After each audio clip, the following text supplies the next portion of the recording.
Bonjour à tous. Aujourd'hui, nous accueillons dans ce cinquième épisode d'Histoire d'esthéticienne magicienne, Karen, qui va nous partager son parcours d'esthéticienne jusqu'à sa profession d'aujourd'hui. Bonjour, merci. Bonjour Joël, merci beaucoup de m'avoir invité à cette interview. Merci à toi de participer. Dans un premier temps, je vais déjà te laisser te présenter et puis après, on va approfondir ton parcours atypique. Alors bonjour à tous, donc moi je suis Karen, accompagnatrice du mieux-être pour les femmes et les mamans, entrepreneuse. J'ai 39 ans, j'ai deux garçons et actuellement je suis dans le sud de la France, mais voilà, je travaille beaucoup en ligne et aussi en présentiel. Et voilà. Est-ce que du coup, tu peux nous parler de ton parcours, comment tu es devenue coach aujourd'hui en bien-être? Alors, donc j'étais esthéticienne, enfin de première formation en fait j'ai été dans l'esthétique. J'ai un BTS esthétique cosmétique que j'ai fait aussi dans le sud de la France d'ailleurs. Et un long parcours parce que je suis partie au bout de 10 ans d'esthétique, je suis partie en Asie pour y vivre, hein, pas en voyage comme ça. Et avec plein de projets plein la tête dans l'esthétique, hein. Donc pour moi il était impossible de quitter l'esthétique, c'était vraiment mon métier. Voilà, ma vocation, c'est ce que je disais tout le temps. Et en fait, en Asie, les choses sont pas passées comme prévu parce que j'ai pas pu continuer l'esthétique en fait là-bas, enfin à mon compte, parce que j'ai été très peu en tant que salariée, j'ai été vite à mon compte en fait en France. Donc je me voyais pas repartir sur un salariat là-bas. Et et donc voilà, j'ai fait le choix d'arrêter momentanément, en tout cas, l'esthétique et d'arrêter même de travailler pendant cette période en Asie. Et là, ça a été l'hécatombe, en fait. Du coup, ça a été très compliqué pour moi de rester, je sais pas comment on dit en France, enfin, femme à la maison, quoi, va s'occuper des enfants, de la maison, tout ça. Donc, je suis descendue très, très bas. Ça a été très compliqué quand on a l'habitude de toujours travailler. Euh, du coup, ben voilà, moralement, enfin voilà, j'étais hyper stressée, une maman hyper stressée, hyper speed et tout ça. Euh, j'ai mis 2 ans quand même à être dans cet engrenage-là. Et, euh, et un jour, comme ça, je me suis réveillée, je me suis dit, c'est pas possible. Enfin, voilà, tu peux pas continuer à subir ta vie comme ça. Enfin, c'est toi l'héroïne de ta vie en fait, et tu dois la vibrer quoi. Et à partir de là, mon chemin a commencé. En fait, j'ai travaillé sur moi, mais du coup intérieurement. Voilà, donc c'est là où c'est intéressant. Bon, je savais pas où j'allais là encore, hein, mais voilà.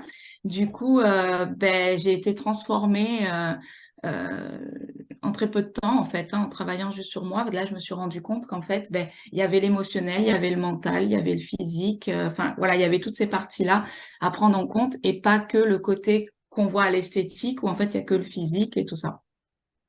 Et d'ailleurs, petite parenthèse, assez ironique, mais voilà, quand j'étais dans l'esthétique, je me maquillais beaucoup. Enfin, je me maquillais, ouais, voilà, toujours les dégradés, les trucs qu'on apprend et tout ça.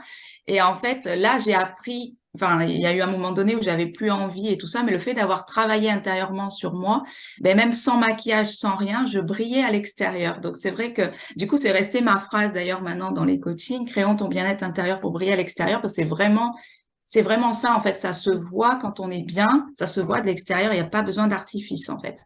Et donc, voilà, bon, ça a pris des années, tout ça. Et, euh, et en fait, je me suis rendu compte que euh, via des amis, des connaissances, tout ça, je les aidais sans me rendre compte. En fait, du coup, moi, ça y est, j'avais atteint mon stade, tout ça, même si après, on travaille sur nous, ça dure toute la vie, hein, mais voilà. Pendant le Covid, j'ai vu une formation passer sur l'accompagnement, justement, sur le coaching et tout. Et, euh, et en fait, je me suis lancée. J'ai rien dit à personne, je voulais aucun jugement, j'ai vraiment, j'ai fait mon truc, j'ai suivi en fait ce qui vibrait à l'intérieur de Ton moi. instinct. J'ai fait, j'ai dit, on verra. D'abord, je le fais pour moi, puis en fait, on verra. D'ailleurs, tout ce que j'ai fait d'abord pour moi, et après, je me suis dit, on va voir. Et là est parti, voilà, mon chemin a commencé. Du coup, donc ça a commencé d'abord par moi. Et là, je me suis dit, il y a bien trop de mamans qui sont dans cette situation-là, en fait, de stress tout le temps, de pas prendre du temps pour elles, voilà, de vivre comme des robots en fait, et de pas prendre en compte leurs émotions, enfin Donc, voilà. toi, ça a été un déclic, en fait. C'est vraiment à ce moment-là que tu as pris conscience qu'il n'y avait pas que le corps physique et Exactement. que du coup, tu as voulu Ouais. axer aussi le C'est coaching là-dessus. ouais. C'est quand moi je suis tombée en fait très bas que là je me suis rendu compte que ben il y avait pas que le côté physique en fait, Mm. qu'il fallait vraiment agir sur notre mental, sur l'émotionnel, sur tout ça. Et et du coup voilà. Et après je me suis dit mais c'est ça il faut le propager quoi. Enfin tu vois, il faut que les mamans le sachent, il faut que les mamans sachent tout ça et tout. Ouais, le Donc bien-être, quelque part, c'est vraiment ça, en fait. C'est aussi bien l'esthétique, comme on le voit à l'école, le corps mm, physique, mais aussi après travailler l'intérieur, ouais, pouvoir intégrer en fait une dimension holistique mm, dans sa pratique, que ce soit du massage, du coaching, exactement. l'accompagnement. Mm. Mais après, c'est ce que je me suis dit. En fait, c'est vrai qu'après, quand on me posait la question, on me dit, ah, mais t'as quitté l'esthétique et tout. En fait, je dis, bah, en fait, c'est une continuité des choses.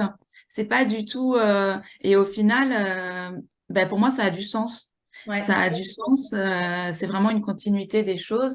Et, et voilà. Et du coup, à l'avenir, je pense qu'il y aura encore de nouvelles choses qui vont venir se greffer et qui vont compléter, ces deux formations-là, en fait, hein, Oui, que oui, j'ai. parce que l'esthétique, au final, c'est vaste, hein. C'est pas que Ouais, l'épilation, comme on a tendance à croire, exactement. les ongles, le maquillage. Ouais.